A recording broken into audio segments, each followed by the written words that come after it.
Assalomu alaykum. Kitob o'qish munbiri avlodlar torbetiga xush keldingiz. Mening ismim Nuriya Rahman. Hozir Ahad Turdining Sarson ruh nomli romanini o'qishni davomlashtiramiz. Ko'rib turganinglardek, men yana kentimizning uzum baranglari arasıga kelib oldim. Bugun uzumlar nihoyat chiroyli maybog'lab pishib ketibdi. Sal turib bir atrofni ko'zdiman. Romanni boshlaylik. Romanni o'qishdan boshlashdan ilgari bir nuqtani ta'kidlab qo'ygim keldi. Oldin qitimliq anglashimizda bir anglarminimiz ovoz sal tuvan bo'lib qoldi deb inkas yozibdi. Buningdan ilgari bir aylan shundoq degandi. Kitob o'qish munbirimiz albatta ijobiy taklif fikrlarni qabul qilishga tayyormiz. Shunga bugundan boshlab ovozni sal yuqoriroq qilib olaman. Buningdan keyin yana qanday taklif fikrlaringlar bo'lsa tartınmay yazıp qo'ysanglar bo'ladi. Ma'qul amsa roman davomlashtiraylik. Shunda qilib otxonnimi o'ylavatdik. Akbarmi yolg'iz yurib emmaslik kerak. 6-bob. Ishq savdosi. 1. Vaqt xuddi yuguruk otlardek baxmi chapqur narsa. Odam yoshligida uning tez o'tib ketayotganligini tuymayli qoladi. O seni balılık əslimələrinin şirin quchug'iga tashlab qo'yib, o'zi zangar osmondagi bo'z bulutlardek shundoq yengil, shundoq tez o'tib ketaveradi. Akbarning Jiddadagi Sogal Albi degan yerda do'kon ichib o'ltirganiga 8 deguncha 1 yil bo'lay deb qoldi. Uning do'konida kiyim-kechaklardan tortib, targ'oq, suzgichlargacha milishmonlar bor edi. Lekin so'da o'lik edi. Jidda Makkaga qaraganda xeyli taraqqiy qilgan ochiq shahar bo'lg'ashqa, yangilik ko'p, raqobat kuchli, kayfiyat o'zgarishchan edi. Akbar buningga degandek moslashib kirolmayotdi. U do'konni tong saharda ichib, yarim kechada taqovatgan bo'lsa-mu, lekin kundalik soda o'zining yeb ichishidan oshmayotdi. Mallarning besilib qilish ahvoli ig'ir edi. Nesiga algan bir muncha charchin mallar hozirgacha setilmay tursa-mu, lekin mal egalari uning pullarini az-azdan elib allaqachon yeb bo'lgan edi. Akbar to'xtam sudek bir xil holatda o'tayotgan mundaq shovqinsiz turmushdan zerikishga boshladi. Zerikkan siri kallasi qodanshib, xiyoli na'nalarga ketadi. O hamisha Jiddaning ovoq ko'cha manzarasiga qarab, bu o'zgacha manzaraning o'zi bilan qilcha aloqasi yo'qdek begonalik his qiladi. O'zi mushu zamonda, mushu odamlar orasida turibsimi? Lekin o'zini bu ovoq shahardan, har xil tabiqadagi kishilardan xeylalar yiroq turayotgandek. Jismi bu yerda bo'lsa-mu, ammo ko'ngli ashu yiroq yurtdagi to'piliq yo'llar bilan mehri issiq odamlar orasida edi. Soda, hunar, raqobat, kurash. Bu yerdagi hayot mana shu edi. Kishilar tirikchilik yo'lida jon tikib elishadi. Bir-birining payda bo'ladi, bir-birini aldaydi. Cho'ng beliq kichik beliqni yeydi. Kuchliklar ojizlarni bo'zaq qiladi. Bu yerdagi turmush ayni shundoq raqobatga, aldirashchilikqa va bag'ritoshlikqa to'lgan edi. Turmush aslida san'atdan, naqshi usul, o'yin kulka va qizg'in ma'naviy hayotdan ayrilmaydi. Lekin bu yerda undaq hayot yo'q edi. Naqshi usul ma'ni qilingan kino, teatr deganlarmi atkasmal edi. Hamisha bir xil ritm, bir xil tusda o'tayotgan bundoq oddiy, begona turmush kunlarning o'tishi bilan Akbarning ichini siqishga boshladi. Xuddi tuzsiz tomoq odamning og'ziga tetimagandek, uning ma'naviy dunyosi qandoqdir bir narsalarning kamligini his qilib, g'eriblik, yolg'izlik dardini tortib o'tadi. Demasimi, bu yerda nag'ma-navo, o'yin kulki tugul, biror bulung pushqoqda kino yoki teatr, naqsha yoki usul degandek narsalarni zodila ko'rgili bo'lmaydi. Şoňa Akbar bäzi günleri dokanning to'g'risiga qarab Oyun tamoshasiz turmush odamni hamoqat qilib qo'yamda nima deb ulug' kichiktinib qo'yatdi va o'zining mangu mushu otash zaminda nag'ma navosiz o'yin tamoshasiz o'tib ketishidan qattiq o'kinatdi. Akbar yurtida kichik vaqtidan tortibla kino teatrlarni ko'rib xushal va erki o'sgan o'yinpaz bola edi. U shu chaqda ko'rgan Paqcho'kan, 13 qahramon degan kinolar bilan Arshin Malalan, Robiya Saidin degan teatrlarning voqealarini hozirmi o'zbeti hikoya qilib so'zlab beralaydi. Ochisi Masturaning to'yida sozandalar chalgan Cho'l Iroq, Ajam, Sapiriq qatorliq mo'ngluq, yiqimliq musiqalar bilan ular aytgan yangroq, o'ynoq xalq naqshlari hozirgacha uning quloq tubida yangrab turadi.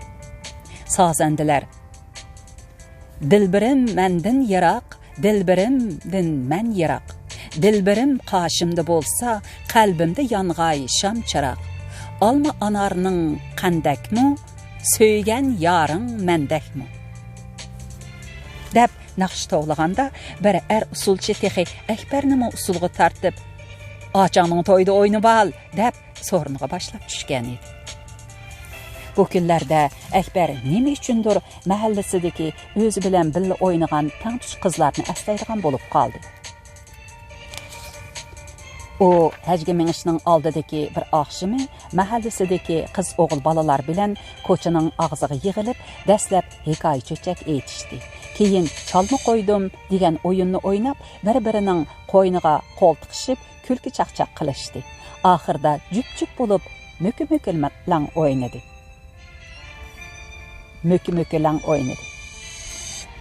Akbar Xonqiz ismli 13 yoshlik chiroyli bir qiz bilan jup bo'lgan edi. İkisi möküş uchun bir-birining qo'lini tutib, chashqan o'visdek qatma-qat ko'chaning eng ishkirsidagi bir qapchig'ayga keldi. Bu yer qorong'u ham jimjit edi. Shunga bir oz surli ko'rinadi. Bir chaqda Xonqiz uqishmasdan buningda tugilib yotgan lolma itning quyrug'iga dasib oldi. Tuyuqsiz havshib o'rnidan turib ketdi. Xonqiz qo'rqqanidan o'zini Akbarga etib, uninga ching chaplashib oldi. Öz o'rnida bir-ikki pirqirab g'iding-shig'inicha ularning yendan o'tib ketdi. Lekin Xonqiz texcha Akbarga chaplashib turadi. Uning yumshoq badani xuddi kaptarning boshqisidek dar-dar tisraydi. Issiq nafsi, tatliq hidi Akbarning yuziga o'tdek uriladi. Endi ko'tarilishga boshlagan yumron ko'ksi nefis ko'nglak ustidan uning badaniga tegib, Akbarning vujudida azaldan his qilib boqmagan bir xil lazzatlik sezim paydo qilgan edi. Shunga u o'zini tutolmay qoldi. G'ulichini kerib, qizni rasmiy quchoqladi va uning g'unchidek ichilib turgan mag'ziga cho'qqida birini so'ydi. Qiz dastlab hang-tang bo'lgandek jimmida turib qoldi. Akbarning quchqidan bo'shinishqini urinmadi. Faqat Akbar ikkinchi qitim uning issiq, suzuk lablarga so'ymoqchi bo'lib, tomshqini so'zib kelgandila, birla yulqinib uning quchqidan bo'shandi va qilin degenicha o'ynaqshib yugurib ketib qoldi.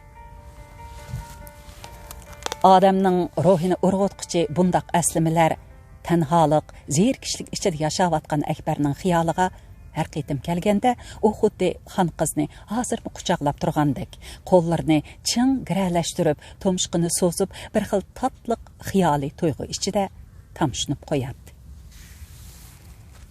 Lekin bularning hammasi xiyoliy bir tuyg'u, shirin aslimili edi. Ko'z oldi bo'lsa, butunlay boshqacha bir dunyo. Ikki qutb bir-biridan ayirib etilgan ma'nisiz, quruq va hissiyotsiz dunyo edi. Akbarning atdigandan kashkicha do'konda o'ltirib, aslimilar ichida yashaydigan xiyolparastlik kunlari uzoqqa bormadi. Harisning jiddiga kelib, uni yo'qlashi uning hayotidagi yana bir burilish nuqtasi bo'lib qoldi. "Adash, bundoq ketaversang, foyda tugul, dirangnimi yeb qo'ydigan o'xshaysan", dedi u Akbarning ahvolini uqqandan keyin qayg'urib. "Meningcha, do'konda o'ltiravermay, chorbozorlik qil", Makkaning atrofidagi sahroda dehqon chorvachilar ko'p. Ularning hol kunimi yaxshi. Mollaringni shu yerlarga olib aylantirsang, cho'qim bozor chiqadi. Shug'unisi oz to'la jafo cheksin. Jafo chekmay halovat nada? Dedi Akbar xo'shal bo'lib. Harisning taklifi uningga yoqqan edi. U do'konda atidan kashkicha g'amga petib o'ltirgandan yurt kezib, erkin, ozoda yurishni afzal ko'rdi.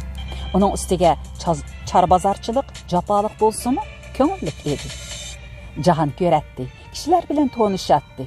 Savdo setiqning epi-jepini o'rganatdi. Haris uningga xumdanda ishiltadigan eshaklar orasidan biri ko'kta qayni chiqarib berdi.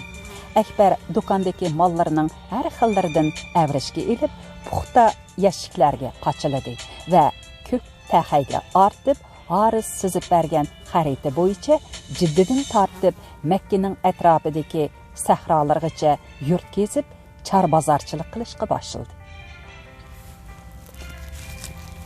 Ikkinchi, Atxon bilan Suhaybaning o'ttirsidagi er-xotinlik muhabbat ularni ruhlantirdi. Ularga baxt va umid, g'ayrat ato qildi. Suhayba o'z vaqtida ko'zi qo'rqqan bu g'oyib nikohdan amdilikda ko'ngli to'xtab, rozimanlik hissiyotiga cho'mgan edi. Ularning yeshi va jismi bir-biriga mos kelmisimu, lekin ruhi bilan e'tiqodi xuddi ikki tomchi suvdek bir-biriga qo'shilib, moslashib ketgan edi. Buni ularning muhabbatlik yuragi his qiladi, lekin bir-biridan pinhon tutatdi. Suhayba Atxonning o'ziga bo'lgan samimiy sadoqatini o'ylasa, yuragi xushallikdan suyunib, zaxmi yegan andishili ko'ngli xuddi zulmat ichida charaslab yenib turgan o'tqashni ko'rgandek vallada yorib ketadi. Quyuq ixlosmanlik va taqvodorlik muhiti ichida o'sgan bu cho'qarning qalbi pok ham sabiy edi. Shunga u bu uyda osonla beg'ir besib turib qoldi. Suhayba erning siziqidan chiqmaslikni, erni obdan kutishni azaldan o'zining turmush mizoni qilgan edi. U tarbiya ko'rgan, talabchan ayol bo'lg'ashqa hamisha o'zini erdiganning ko'ngli avrishim yeb, kichikina qattiq tegsa uzilib ketidi deb ogohlantirib turadi. Shuning uchunmi Suhayba ham iffatlik, ham shafqatlik ayol edi. Uning ishchan qo'li bilan Atxonning heliqi oddiy, ko'rimsiz uyi nihoyat tezla o'zgarib, pokiz, ratlik, chiroyli g'amxonaga aylandi. Atxonning o'zimi bu kunlarda bir necha yosh yashirib qolgandek, ruhliq, tetik bo'lib ketgan edi. Tonish bilishlari uningga chaqchaq qilib, "Ustam, o'zlariga Makka yarishib, sozliqdagi laglaq qo'sh rastınla lachinga aylandimi nima?" deganda u qilchi yoshirmay, "Yaxshi xotin, haqiqatanmi uyning zinnati, erning ko'rki ekan" deb faxrlanib qo'yadi. Demisimi Suhayba xushfe'l, muloyim juvon edi. Uning barliq go'zalligi ana shu xushfe'llik bilan muloyim tabiatida judolanib turadi. Ayol vujudidagi bundaq esil xislat xuddi shirin mayga o'xshash har qanday erni xushkayf qila oladi. Lekin Atxonning nazarida ayolining uningga yaraydigan hammadan esil yeri uning yosh bo'lishiga qaramay tarassiz yerga dasmaydigan panjavoqligi edi. Hozir bu panjavoq juvon ona bo'lish oldida turadi. Uning 9 oy bo'lib qolgan qo'rsqi keng ko'nglak ichidan turtib chiqib, aslidagi do'maloq, yumshoq badanini texmi ko'ptirib atgan edi. Ana bo'lish tuyg'usi boshqa ayollarninkiga o'xshash Suhaybaning qalbidagi eng shirin, muqaddas tuyg'u edi. Shunga bu tuyg'u uni qit'a otlatib, Nil daryo bo'yidagi havoliq, go'zal qadimiy shahar Qohiradan ayirib, islom madaniyatining beshigi bo'lgan bu mo'tivar, qoqos, otash zamonga akelgan edi. Bu tuyg'u yana yolg'iz uningga emas, balki yeshi 60 ga yiqilishib qolgan, pul dunyosi yetarlik, notivan ata-anasınыңmı uzaqdan beri yürek bağrını örtep kelavatqan otluq toyğu idi.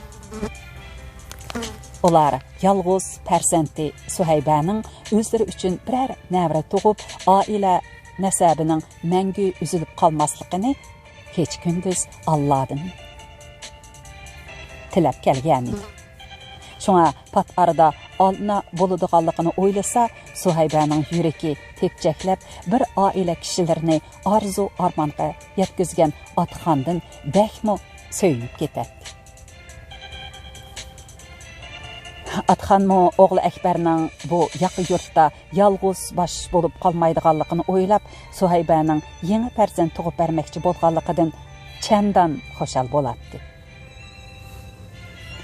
Ər-xotin zarqıb kütken günlər axır yetib gəldi. Suhaybə sağ-salamat doğdu. Tuqqandımı paxlandak bir oğul doğdu. O tünci qitim balasını qoluğa elib, onun yumran bədənlərini silab durub, qaraqatdek kichkina qara ko'zlariga qarab, xo'shallikdan taramlab yosh to'kdi. Yosh yuqi ko'zlarida kulki o'ynadi. Xo'shallikdan parqirab ketgan chehirda tabassum jilva qildi.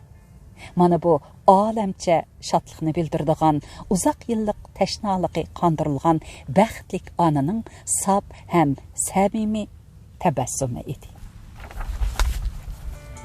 3 kundan keyin Atxan yeni tug'ilgan o'g'lini joynamoz ustida do'militib, o'ng quloqiga azon, so'l quloqiga takbir aytib, o'z og'zi bilan Helimshah degan ismni qo'ydi. Bu uning haj safarida g'ayrib kepan bo'lib qolgan mard, bahodir, o't yurak hamrohiga bo'lgan hurmati, seg'inishi va mangulik yodnomasi edi. 3. Əkbərning charbozorchiligi xel eqib qoldi. U ko'kda xayni yetilib, talay yurt sahrolarni kesdi. Nurg'un odamlar bilan tonishdi. Mollarini baho talashmay loyiqida setib, Namrat dehqon chorvachilarning yaxshi ulfiti bo'lib qoldi. Əkbər hozir Makkadan 30 kilometr yiroqlikdagi Vadi Fatima degan yerga ko'proq keladi. Bu yerdagi dehqonlar asosan tavus, sayko'ktat terig'ashqa mal o'qiti yaxshi edi.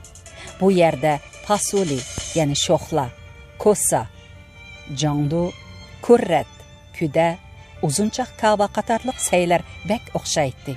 Tavuzlarimi tatliq edi. Bular yük mashinlarida Makkadan tortib, jiddigacha to'shlatdi. Əkbər bu yerni yaxshi ko'rib qoldi. Amaliyotda uning yaxshi ko'rgini bu yer emas, balki bu yerda yashayotgan bir arab qizi edi. Əkbər tunji qitim bu yerga kelganda kashkirib qolgan edi. O yo'ldan ezib bir o'ymonga tushib qoldi. O'ymanda sazliq va yomg'ir suvi yig'ilib qolgan azgallar bor edi. Atrofi so'gat, xurmo, tikanlik, repeda darxi va bo'g'im-g'ulluq daraxtlar bukkili o'sgan qo'yiq o't-cho'plar bo'lg'ashqa hamma yer qariyib turadi. Əkbərning quloqiga paqalarning kuruldashlari, jakatkilarning chirildashlari, o'z eshigining tuyoq ovozi anglanib turadi. Əkbər Arabistonga kelgandan beri tunji qitim mushundaq yeshillikqa purkangan salqin havoliq yerni ko'rib, xuddi tasaddufi o'z yurtiga kelib qolgandek suyunib ketdi. Paqalarning kuruldashlari bilan chakatkilarning chirildashlari bo'lsa, uni texmi hayajonga soldi.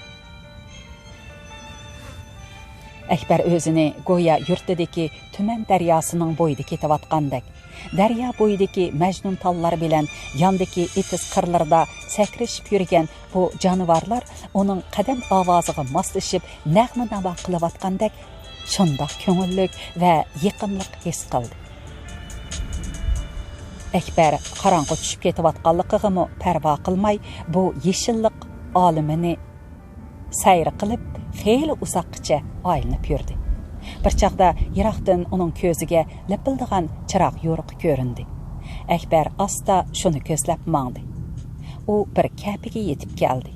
Kapining oldidagi xurma yaproqidan to'qilgan bir parcha bo'rida xuddi shapdulqiqidek yig'ilib qolgan vijik ozg'in bir bova yotdi. Uning oldida bir suv idishi va bir necha yog'och cho'chak turadi. Bu narsalar dashda uyan bu yonga o'tib turadigan yo'lovchilarga suv setish uchun ishiltiladi. Akbar buvayga salom berdi. To'chchasi takiga yonboshlab yotgan buvaymi salomni ilik ilib qamirlab qo'ydi. "Ha o'g'lim, kech qapsan-ku?" so'rdi u o'ruq inchiki qo'llari bilan maydisini tatlab turib. "Safaring qayoqqa?" "Mushu yerda bir yurt bor deydi, shu yerga kelib edim", dedi Akbar ko'k taxaydagi yukni ishora qilib davom qildi. "Har xil mollar bor, sod-sit qilyapman." "Bizning yurt vodiy Fatimiga kelibsan-da", dedi bovay va Akbarni maqtab so'zlab ketdi. "Yaxshi qilibsan o'g'lim. Biz dehqonlarning hamisha shaharga berib sod qilg'idek vaqtimiz nada? Burungi qo'l ilkimizda yo'q, shaharga kirish, bozorga berish deganni o'ylabmi qo'ymaydik. Lekin hozir dehqon chorvachi deganning-mi mol kuni yaxshi bo'lib ketdi. Hukumat degan bakmi ulug' tog'dek qudratli ekan. Bizni birli yo'lib edi, hammalarning qadri ruslandi. Ana, qarag'ina, hukumat dehqonlardan bir tiyin olmay bu yer ichib quduq qo'lab beryapti. Uruq o'g'it deganni-ku bekorga yetkazib berdi. Texi tog'lardagi chorvachilarning kuni bizdinmi yaxshi? Qo'y o'shga baqsangmi pul, qala baqsangmi pul, to'yga baqsang teximi pul. Hukumat fasillik, yillik yordam puli beryapti. Qancha ko'p baqsang, shuncha ko'p pul olasan. Lekin biz pul topgan bo'lsaqmi, yanala yo'lida xajlay olmay o'tib ketdimiz. Tijorat deganni mana sanga o'xshash yurt arlab qilsa, haqqimi o'ziga munab tegadi. Mang'an daryo, yotgan bo'riya degan gap bor. Akbar pildirlab kuyayotgan qora chirog'ning yo'riqida bovayga sap soldi. U 70ga yiqilishib qolgan, ko'sa yuzlarini qatma-qat qo'riq qaplagan, qo'ng'ir terlari so'ngidan ajrab, shiliqshib turadigan miskin bovay edi.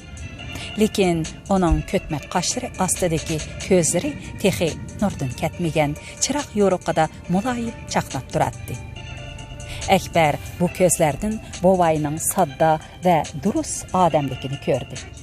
Bovay shuncha yoshga kirgan bo'lsa-mu, yana bu dasht bayovonning eg'izida suv setib, savobli ish bilan kishilarning duosini ilib yotadi.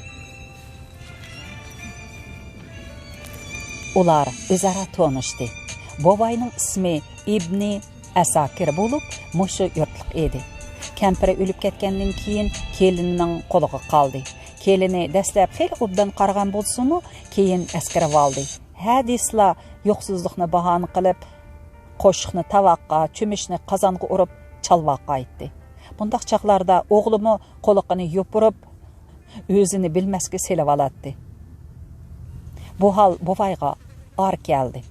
G'ururiga tegdi. Oxir yaxshi ish o'likini ko'rsatmaydi degan aqida bo'yicha uyini ularga tashlab berib, bir yilning oldida mushu kapiga chiqib olgan edi.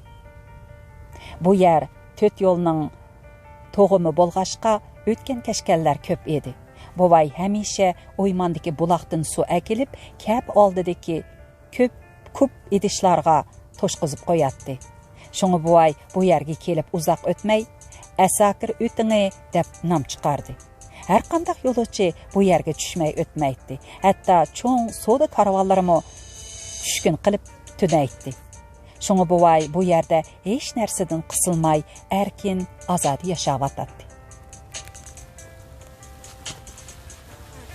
Bugün muş yer tünep qal, dedi buvay bir çağda Akbarga bir qaça muzdek sunu uzutup.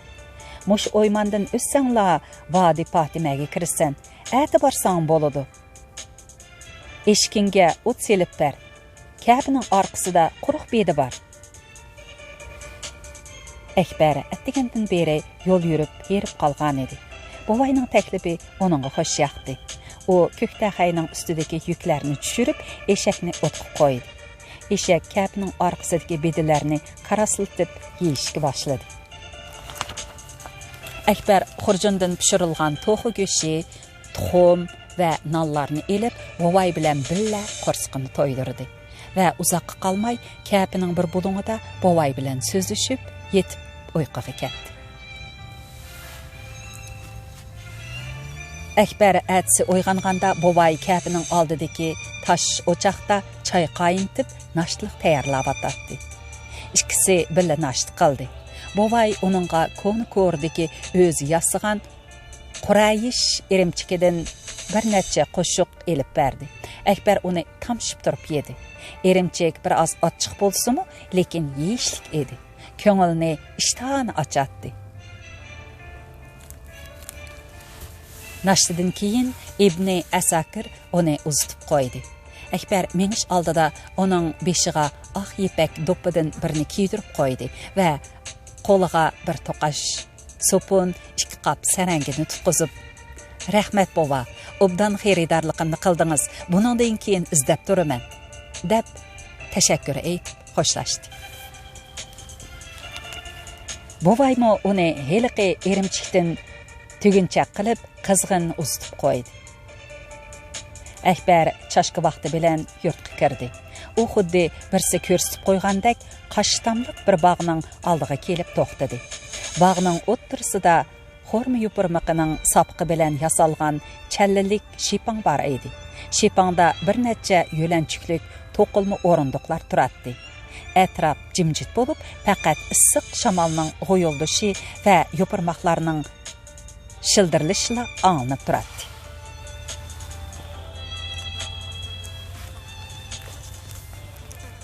Akbar yiroqdilla talaffuzini keltirib, necha vaqtdan beri to'la tovlab o'ginib ketgan gapini farqaradi. "Mol sotaman, mol. Nima deysang shu bor. Tez kelib elib ol. Tugab ketsa qolmaydi." Hayal o'tmay, bog'ning kunpetish tarafidagi kesak uydan bir qiz yugurib chiqdi.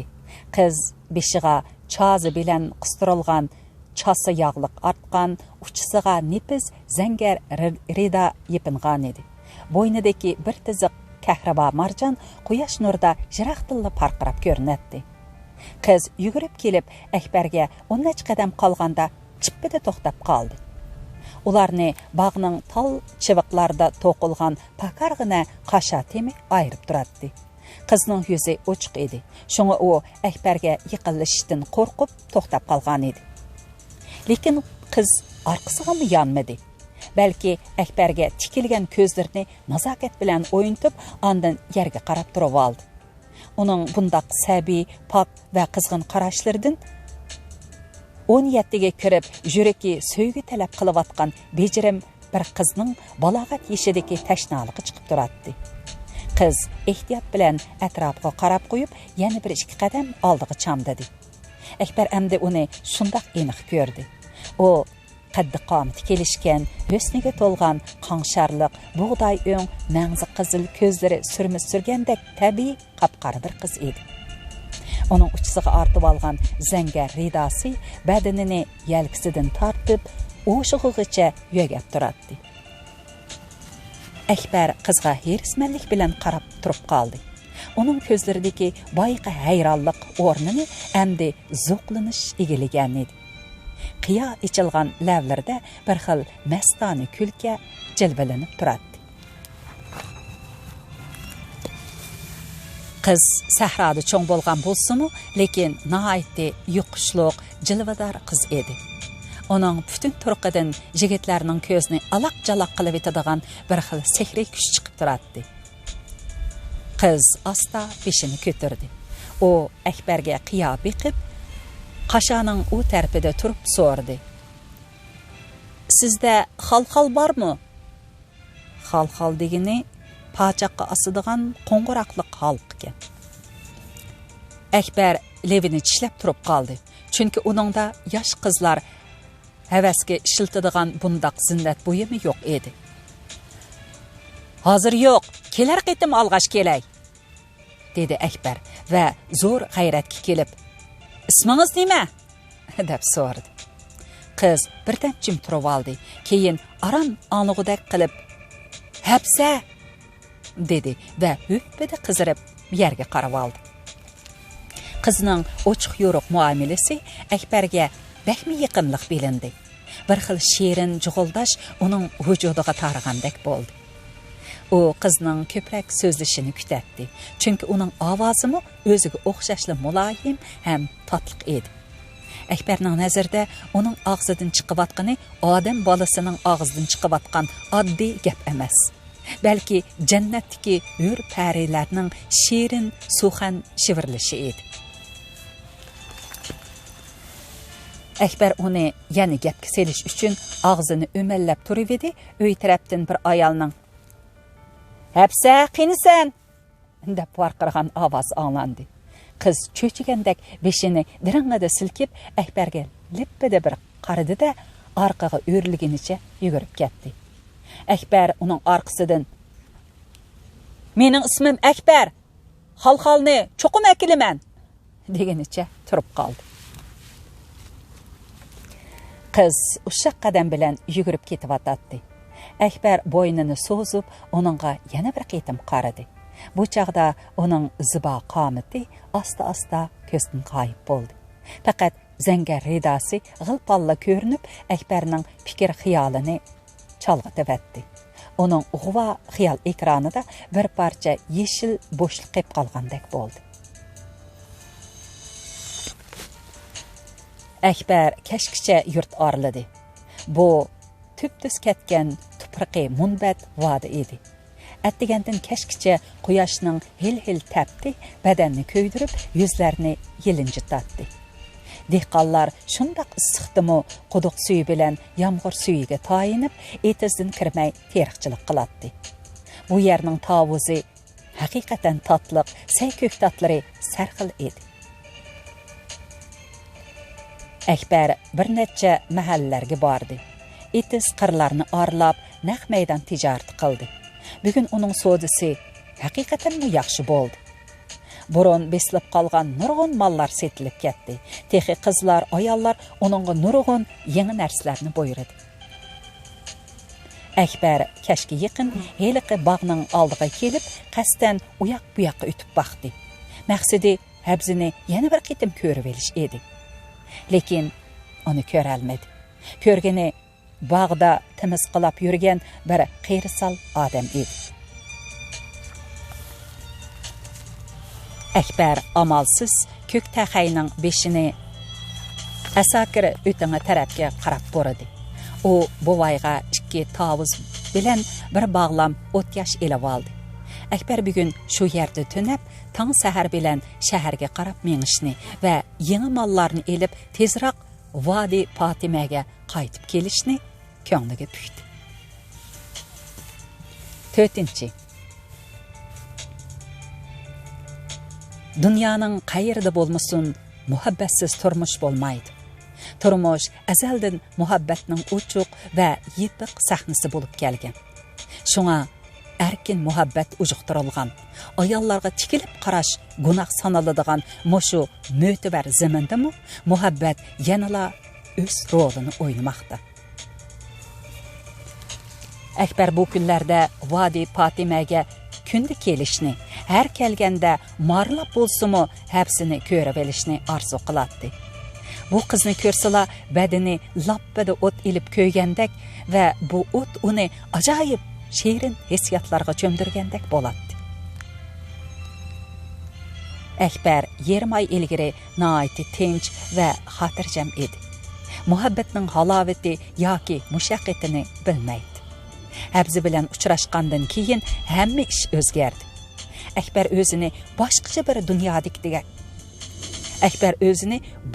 bir dunyodagidek his qiladigan bo'lib qoldi. Ilgari his qilib baxmagan bir turlik baxtning g'oyibona nozik barmoqlari uning yurak torini ostag'ina chakmakda edi.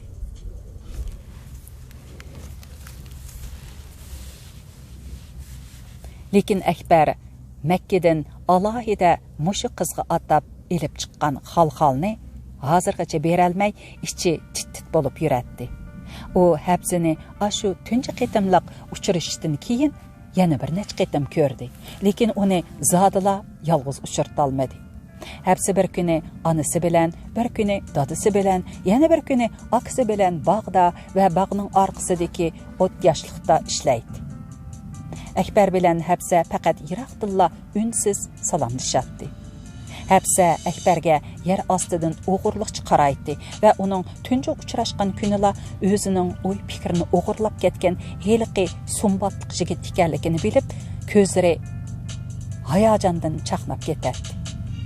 Bu közler çaqnaganda onun qaramtıl çırayıga acayip ah köngüllük ve mulayimlik tüsünü beredi. Bu ahval bir neçə gün davam qıldı. Ekber keşkiçe muşu etrafını ägip, qarаңғы düşkendila əsakırı ötüngige ketedi. Ätsi səhərdila yana keletdi. O jiraqdan muarışıp yürüydigan bundaq mökü-mökülen oyunuğa zadılı çedimedi. Ahir bugün tuş vaqti bilen bağının aldığa kelip bir tevekkül qılıp körmekçi boldu. Ekber bağının işikini asta qiqib mulayim avazlı varqırdı. Hürmetlik tağa, usap kettim. Birkaç su sorayman. Ekber hepsinin çıkışını kütetti. Allah'dan şunu tilep, içinde bir nerslerini okuydu. Şuna yürütümü güpüldep sokup ketip atattı. Lekin o hemişe marılap qaraydıgan heliqi keseklik öydün hepsi emez, onun qeyirsal dadısı çıktı. Ekber'nin köngli lessidi boldu. Şoğunisi Talat Sörün bu adam Ekber'ni qoğlub etmedi. Belki bağdaki şipanğa başlap onunğa tavus pişti. Ekber bağqa kirib alğanlıqıdan xoşal edi. Emdi bu yerde bir amal qılıp uzaqraq olturuşunun koyuğu düştü. Şuna dəsləb tağdan bağdan sözləb ahırda terixçilik ahvali, su qıslığı, Mekke'deki həcc fəaliyyəti və ciddideki soda ticaret üstüde paranğa düşüp kirişipli ketişdi. Bu arlıqda hepsi iki qitim öydün çıxdı və dadısının arq tərəfində 10 qədəm iraqlıqda onu bunu qılğan qiyafətki kirib bilib, can alğucu şəhla közləri bilən Ekberge ləbbədə qarıdı. O her bir qarğanda kirpiklerini tez-tez qiqib tatlıqını külümsiraytdi. Əvrişin boyu bolsa naz bilen təvirnetdi. Qızның közləridəki məstana müldürləş bilən mulayim külümsirəş Ekber'nin vücudunu şurrədə irtivetdi. Bundaq sehirli külki bilen sehirli qaraşlardan Ekber emas, mana mən degen jigitlərimi təmtirəb ketken boladı. Demisimi qızның qaraşlarında, hissiyatında və hər bir hərəkətində şundaq bir küçlük mənevi dolqun bar idi. Ekber hazır әні şu dolqunның şiddetlik eqinida toxtumay çayqılıb atadı.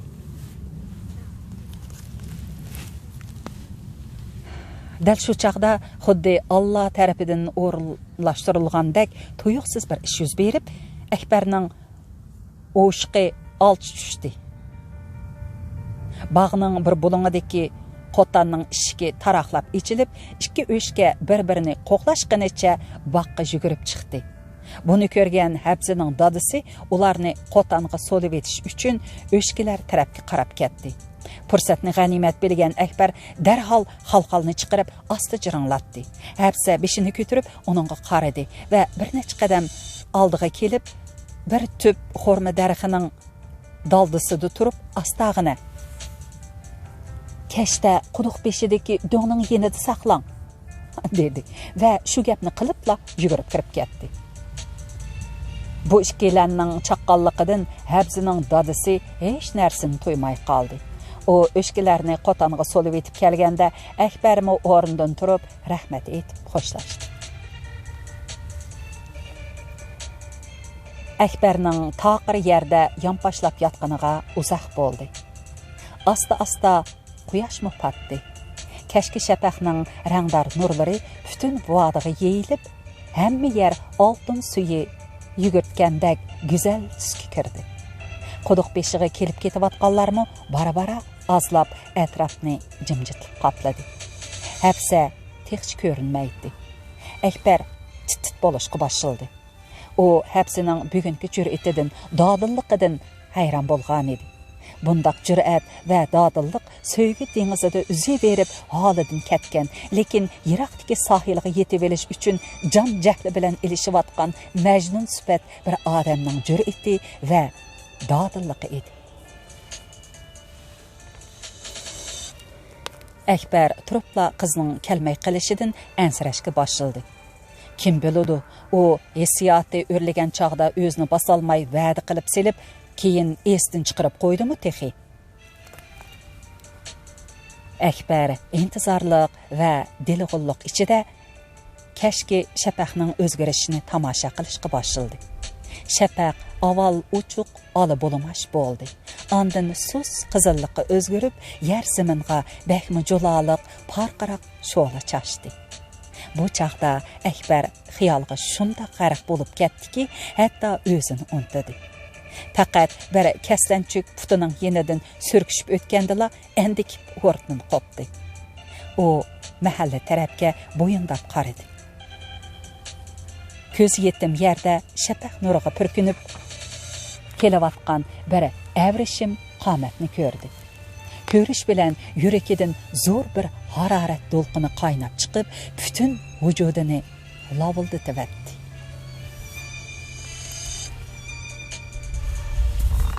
Hapsa quduq yenidagi to'yga o'rkishidek do'nglikni nishonlab kelavatdi. Uning qo'lida ko'za, uchisida qora raxtdan tikilgan obayi bor edi. Qiz Ekberga yiqillab kelib, orliq bir qadam qolganda to'xtadi. Bu bir qadam orliq Ekberga go'yo o'tkili bo'lmaydigan cho'nqur bir hangdak ko'ngilsiz to'yilib ketdi. Har ikkisi bu orliqni bosib o'tishga jur'at qila olmayotdi. Ularni jiroq yaqindagi ko'zlaridan do'ngning daldisi to'sib turadi. Va'dingizni turib, xal akelganligingizga rahmat Ekberka, dedi Hapsa yuzidagi lechakni oshmay, lekin uning ovozi hayajondan titrab chiqyotdi. Rahmat degichiligi yo'q Hapsa. Siz qabul qilsingizla men xo'shal, dedi Ekbermi titrab turgan qo'llari bilan xalxalni uningga uzatib. Qiz Ekberning qo'lidan xalxalni oldi. Ko'zni yumib ochqichi bo'lgan shu daqiqada ikkisining qo'llari bir-biriga tegib, go'yo o'tliq bir iqim yuraklarni ko'ydirib o'tgandek bo'ldi. Har ikkisi muhabbat degan shumidi deb o'yladi. Agar muhabbat degan shu bo'lsa, haqiqatanmi ularning vujudida hissiyot, hayotiy kuch deganlar hech qachon bugungidek kuchli va cho'nqir bo'lmagan edi.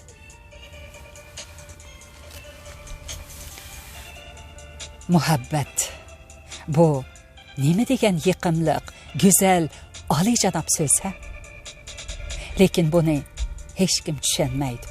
Hech kim uning tegiga yetgan emas. Shundaq bo'lishiga qaramay, hamma odam hamisha uni tilga oladi. Shu to'g'rida so'zlashadi. Shu topda balog'atga yetgan ikki yurak ana shu muhabbat o'tida ko'yib-atadi. Yengil o'yg'ongan bu tunji muhabbat ham shirin, ham azobli edi. Hapsa qo'liga olgan xalxalni ko'rish uchun yuzidagi qora chumbalni qiya qayirdi. Ekber uning po'raklagan g'unchadak yuziga va chaqmoq kirpiklik ko'zlariga qaradi. Qizning ko'zlari nihoyat tiniq, chiroyli ham yaqinliq edi. Bu ko'zlardan Ekber burun his qilmagan söygü, vafo, mehr, shafqat degandek pok ham lazzatli narsalarni ko'rgandek bo'ldi. Uning yigitlik tuyg'usi uyg'ongandan beri tunji qitim mana shundoq chiroyli, jalbkor ko'zlarni ko'rish edi. Shunga hozir Ekberning ko'z oldida ajoyib yangi bir dunyo ichilgandek. U bu yangi dunyoning go'zalligidan, rohatidan tunji qitim huzurlanayotgandek bo'ldi. Men quduqdan suv ilib tezroq ketmasam bo'lmaydi, dedi Hapsa mengishqa tamshilib. Ikkimizning turg'unini birarsi ko'rib qolsa sat bo'ladi. Hapsaning so'zlari shundoq yiqimliq, sodda va xuddi ko'zlariga o'xshash uyatchan edi. lekin Akbarning qizdan ayrılğısı yo'q edi. O oldiga yerim qadam chamdab, boyiqi bir qadamlik hongni zo'r g'ayrat bilan qisqartdi va xuddi dirg'ab ketgan qo'shqardek asabiylik bilan Hapsining qo'liga esildi. Qiz dastlab cho'chib andikdi. Keyin Akbarning muloyim, itoatchan ko'zlariga qarab besiqaga tushdi. Lekin qo'lini Akbarning o'tda qizib ketgan olqonlari orasidan tortib olishga urinib, nazokat bilan to'lg'andi. Ammo Akbar uni qo'yib bermay, asta o'ziga tortib edi.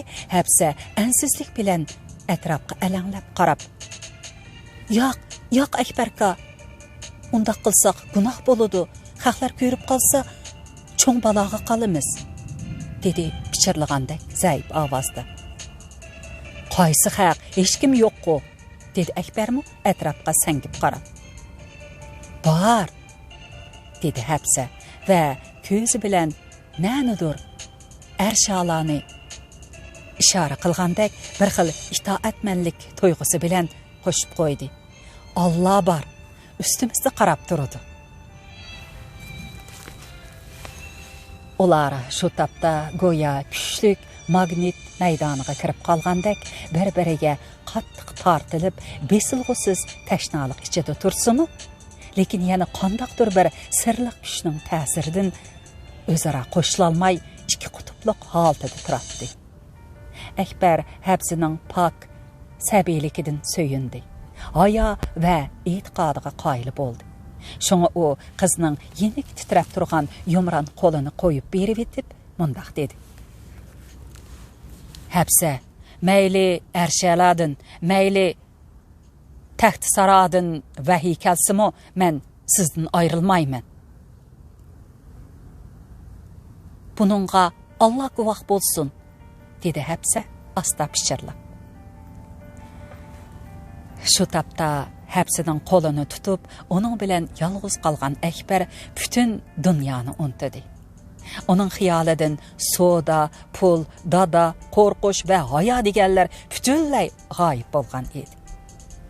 Akbar shafaq o'chib, asta-asta gugumlashayotgan mushu qisqa daqiqalarning kunlar bo'lib so'zlashini, bir-biriga intilib turgan ikki ruhning mushu tariqada mangu ayrılmaz bo'lib qo'shilib ketishini bakmo arzu qiladi.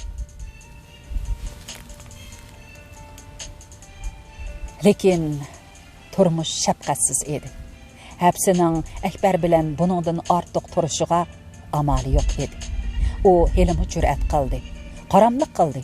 Agar ota-ona, urug' tuqqanlari Akbardek bir yot yigit bilan yolg'iz turganligini bilib qolsa, uning put-qo'lini chiqib etishdan yanmaydi. "Xo'sh Akbarka, men mangay", dedi u Akbarning olqonlaridan qo'lini asta sug'urib. "Kashkirvatudi, ayol qolsam bo'lmaydi."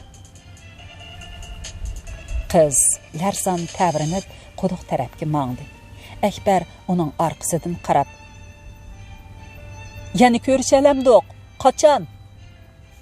deb so'radi miskin ovozda.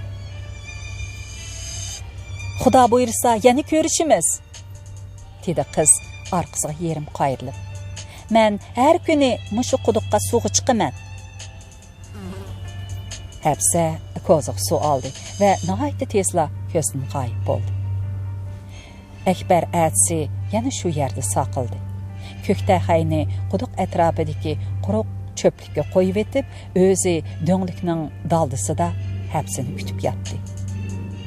Hapsa bugun tunögunkidan burunroq keldi. Ular yana shu do'nglikning daldisida ko'rishdi. Ikkisi ig'ir sukunat ichida xeyligacha jim turishdi. Arada faqat sevgilar unsiz nido qiladi. Bugun ularning orliqidagi heliqi bo'shliq yana bir g'ayrish qisqardi. Endi ularning tiniqlari o'zaro arlashib, yurak so'qishlari bir-biriga anglanib turadi. Ular 3 kundan keyin yana shu yerda uchrashdi. Bugun Hapsa uchisiga heliqi zangar redani yepinib, yuziga lechak ortib olgan edi. Akbarning xiyol ekranida yeşillik olimi bo'lib saqlanib qolgan bu tonush Rida hepsini Akbarga texmi chiroyli, texmi yaqinlik ko'rsatdi. Demisimi u bugun xuddi loli gulidek ranglanib ketgan edi. Şuna Akbar o'zini tutolmay ixtiyorsiz holda hepsini quchoqlab oldi. Hepsi qo'rqqanidan atrofiga alanglab qarab o'zini qochirishga urindi. Lekin Akbar uni qo'yib etmadi. Balki uning lechinkini qayirib mangziga, og'ziga va ko'ziga arq-arqadan so'yib ketdi. Hepsi dastlab alaqsada bo'lib tipirlagan bo'lsa-mu, keyin yosh yigitning pak va o'tliq so'yishlaridan behoshlanib, putqoli bo'shib ketdi. Mana shu minutdan boshlab Akbarga salma kaslanchuklar uvi qilgan bu qaqqos issiq yer boshqacha go'zal va yaqinlik to'yilib ketdi. Tova, ilgari u bu yerlardan o'tganda nemishqa bu go'zal manzarlar ko'zga chiliqmagan bo'lg'aydi. Dunyo bugun mushu daqiqadan boshlab yangicha tus oldimi yoki Akbar o'zgarib, uningda boshqa ko'zlar paydo bo'lib qoldimi? Mana bu muhabbat edi. Odam uningga mubtalo bo'ldimi? Bas, xuddi o'z erkini, aqli hushini yo'qotgan Majnundek reallikdan chiqib, xiyolparastlarga aylanib ketdi. Uning nazaridagi hayot, uning xiyolidagi dunyo butunlay oshiq-mashqlarning rohat farog'atiga to'lgan, azobdan, hijrondan, malomatdan xoli darvishlar dunyosi bo'lib qoldi. Bu dunyoda suyish, kuyish, go'zallik va sevginishli bo'ladi-ki, onundan başqa hech qanday hayot dishvorchiligi bo'lmaydi. Ular bugun shu muhabbatning talbi kuchi bilan so'yishdi. So'yishgandimi uzoq va tatliq so'yishdi. Bu hepsining hayotidagi eng shirin ham eng xatarlik minutlar edi. Çünkü o ming yillar mobaynida kuch ko'rsatib kelayotgan muqaddas diniy axloqqa va taqvodor oilasining buzilmas qoida nizomlariga botirlik bilan qarshi chiqqan edi. Bu xuddi yangi tug'ilgan mo'zay yo'lbosdan qo'rqmaydi degandek, qalbiga kir qo'nmagan yosh, jo'shqin bir qizning yurakidagi erkin muhabbat uchun o'zini beg'ishlashi edi.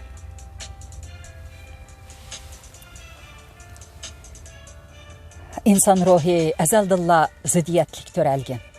Hər xil dini əmri məruflar kişilərini fəziletli qilish üçün tüzülgən bolsumu, amma o həmişə kişilərinin günahını aşırıb da turdu. Bu əmri məruflar qaçanki kişilərinin mənfəətiga, ruhi dünyasıga taqaşqan vaqtda kişilər onunğa asilik qılıdı. Akbarning mu, Habzining mu hazırqı ahvali dəl aşındaq edi. Ular hamma narsani unutib, bir chetga qayirib qo'yib, barliq kuchi bilan o'z muhabbatini, erkini va kelgusini izlab atadi.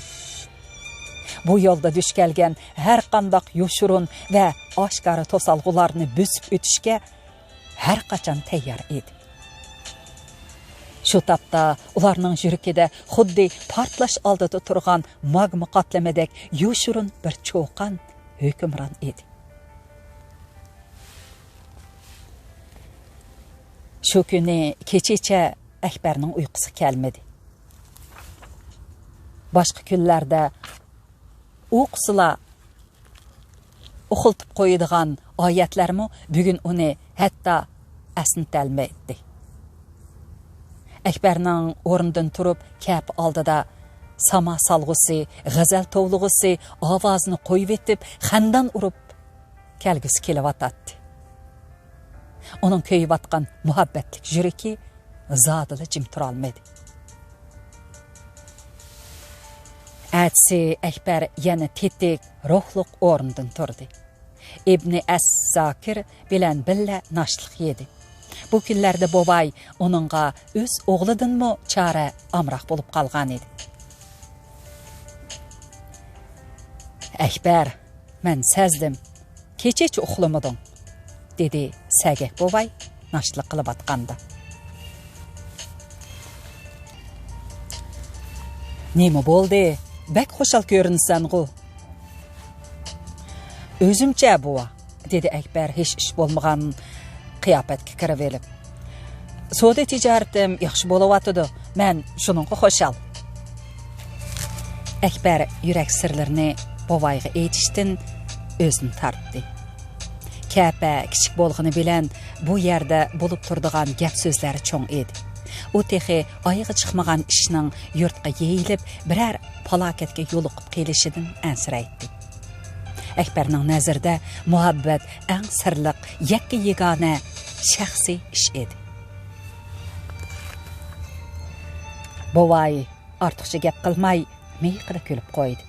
Lekin uning kulkisida Akbarning o'zidan pinhon tutgan yurak sirini bilib olganligi mana men deb chiqib turadi.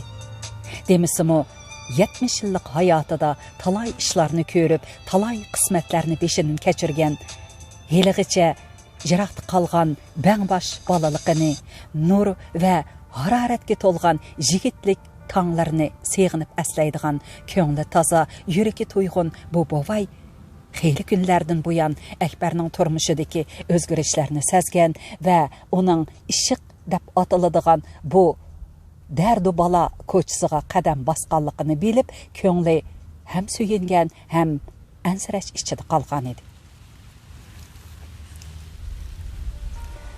Oğlum, ağzın sırangni yoshirgan bilan ko'zdiring allaqachon aytib berdi, dedi bovay Akbarga atalarcha mehribonlik bilan. Desem demisem sen ishq ko'chisiga kiribsan. Akşam bir qizning ismini tovlab jo'yladim. Men bu qizni tanıyman. Paxas bo'l o'g'lim. Bu ko'cha bek xatarlik. Bovay ulug' kichik tindi. Qo'lidagi hijr tavoqni dasturxonga qo'yib, yana o'ksindi. U mushu qisqala gap bilan o'zining yurakidagi ko'ni bir yarini qattiq tirnib olgan edi. Akbarning taqdirini o'ylab ko'zlari mo'nglangan, ammo qalbi hesdashlikqa to'lgan shu daqiqada bovayning ko'z oldidan shu ko'ni ishlar qayta o'tgandek bo'ldi.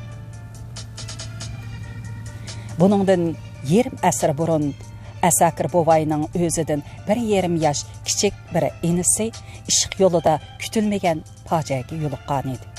U chin ko'nglidan yaxshi ko'rgan qizi bilan ochiq oshkora murad maqsadlarga yetolmay, oxir yurtini tashlab qochganda yo'lda tutilib kelib, har ikkilisi zinoxo'r degan batnom bilan chalma kesak qilib o'ldirilgan edi. Bu chaqda Asakir Makkada hamallik qiladi. Bu mudhish xabarni anglab yurtga kelganda bechora inisining qantalash bo'lgan teni allaqachon yerligiga qo'yilgan edi. Jiroqda yurib, bir tuqqan qerindishining jiniga ara bo'lolmaganligi uchun uning yuragiga cho'nqur bir hasrat, nadomat o'rnab ketgan edi. Bu unutilg'isiz fojianing endi kelib o'z o'g'lidek yaxshi ko'rib qolgan oq ko'ngil o'qimishliq musafir bir yigitning turmushida qayta yuz berishini u zotila ko'ngliga sig'dira olmaydi. Shunga Akbarga ashundaq tarixiy fojialar va bu yerning shariat ahkomlari to'g'risida oz-to'la so'zlab, uni ogohlantirib qo'ymoqchi bo'ldi-yu, yana turibla bu fikrdan yaltaydi.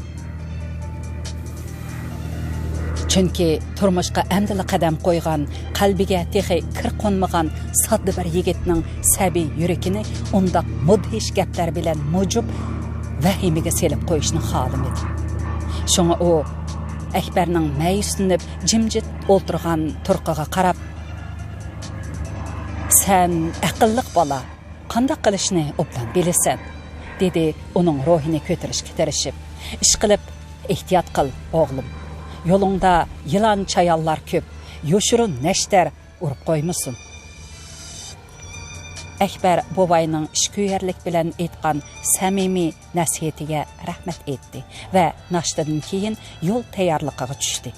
Bu qitim u Makka bilan Jiddaga berib, bir necha kun ichida yangi mallarni akalmoqchi bo'ldi. Akbar bobay bilan xo'shlashib, kapidan chiqqanda sharq och qizil rang bilan bo'yalgan edi. Ma'qul amsa, bugun mush yergacha o'qib beray. Odatda romanni qisqa bo'lib qoldi deydigan anglarmanlarim uchun bugun uzoqroq o'qib berdim. Zahra og'aysizlar. Ma'qul amsa, kelar qatim ko'rishaylik. Xayr xo'sh.